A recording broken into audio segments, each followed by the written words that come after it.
राष्ट्रवादी काँग्रेसच्या अजित पवार गटात सध्या मोठा अंतर्गत संघर्ष उफाळून आल्याची चर्चा आहे। पक्षाच्या राष्ट्रीय अध्यक्ष सुनेत्रा पवार यांच्या नेतृत्वालाच आता आव्हान दिले जात असल्याचं चित्र येते। त्यासाठी एक मोहरा देखील पुढे केलाय। नेमका हा वाद काय आहे, हे सगळं कोण करतंय, यातला वजीर कोण, मोहरा कोण, प्रफुल्ल पटेल गटाची भूमिका काय आहे आणि सुनेत्रा पवार यांना अध्यक्ष पदावरून हटवण्याचा डाव आखला जातोय का, पाहूया या विशेष रिपोर्टमध्ये। नमस्कार, मी श्रीहरी, आपण बघताय बोलबिंदास। अजित पवार यांच्या निधनानंतर पक्षाच्या राष्ट्रीय अध्यक्षपदी सुनेत्रा पवार यांची निवड करण्यात आली। मात्र ही निवड पक्षाच्या संविधानानुसार आणि कायदेशीर प्रक्रियेनुसार झाली नसल्याचा आरोप आता ज्येष्ठ नेते प्रफुल्ल पटेल यांच्या गटाकडून केला जातोय। पक्षाचे राष्ट्रीय सरचिटणीस सच्चिदानंद सिंग यांनी सुनेत्रा पवार यांच्यासह काही पदाधिकाऱ्यांना याबाबत कायदेशीर नोटीस बजावली। या नोटिशीत अध्यक्षपदाची निवड रद्द करण्याची मागणी करण्यात आली, नाहीतर निवडणूक आयोग किंवा न्यायालयात दाद मागण्याचा इशाराही देण्यात आला। प्रफुल्ल पटेल यांचा दावा असा आहे की पक्षाच्या कारभारात सुधारणा होण्याची गरज आहे। पक्षात नेतृत्वाची पोकळी निर्माण झाली असून निर्णय प्रक्रियेत पारदर्शकता आणि संविधानाचा अवलंब झाला पाहिजे। दुसरीकडे या घडामोडीमुळे सुनेत्रा पवार यांच्या नेतृत्वावरचा प्रश्नचिन्ह उपस्थित होत आहे। काही महिन्यांपासून प्रफुल्ल पटेल आणि पार्थ पवार यांच्यात मतभेद असल्याची चर्चा सुरू होती। आता त्याचे पडसाद थेट पक्षाच्या सर्वोच्च नेतृत्वापर्यंत पोहोचल्याचं दिसतंय।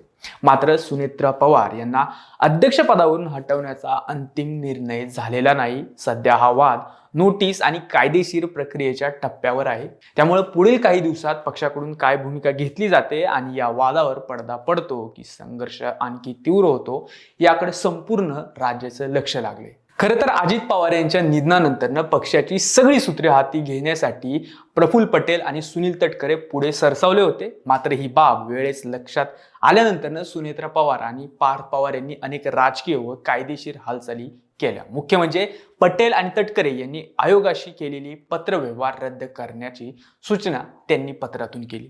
तेव्हापासून राष्ट्रवादीमध्ये अंतर्गत संघर्ष निर्माण झाल्याचं दिसून आलं। या सगळ्यात भाजपची फूस असल्याचे बोललं गेलं, परंतु अजून तरी भाजप या आघाडीवर फ्लॅशमध्ये आलेला दिसत नाही। परंतु राष्ट्रवादीला डॅमेज करण्यासाठी भाजपकडून आतून या सगळ्याला हवा दिली जाऊ शकते असं म्हणायला जागा आहे। वास्तविक राष्ट्रवादीचा सगळा आर्थिक स्रोत आजवर पटेल हेच बघत होते। पटेल लोकनेते कधीच नव्हते, पण पक्षात पैसा कसा आणायचा आणि खेळता ठेवायचा हे त्यांच्या इतकं कोणालाच माहित नाही। त्यामुळे त्यांची पक्षातली जागा कायम भक्कम राहिली। परंतु अजितदादांच्या निधनानंतर सगळी सूत्र सुनेत्रा पवार यांच्याकडे गेली। अगदी आर्थिक गोष्टीतही पार्थ पवारच सगळं लक्ष घालू लागले। त्यामुळे पटेल यांचं महत्व कमी होऊ लागलं। त्यामुळे मागच्या काही दिवसांपासून ते अस्वस्थ आहे। त्यातूनच सच्चिदानंद सिंग यांच्यासारखा मोहरा पुढे करून त्यांनी सुनेत्रा पवार व पार्थ पवार यांना चेकमेट देण्याचा डाव आखल्याचं दिसते। हे पाहता राष्ट्रवादी काँग्रेसच्या अजित पवार गटातील हा अंतर्गत संघर्ष पक्षाच्या भविष्यासाठी किती महत्त्वाचा ठरणार? प्रफुल्ल पटेल गटाला यश मिळणार की सुनेत्रा पवार यांचं नेतृत्व कायम राहणार? तुमचं मत आम्हाला कमेंटमध्ये नक्की कळवा आणि अजूनही आमचं चॅनल सबस्क्राईब केलं नसेल आजच करा। जय हिंद, जय महाराष्ट्र।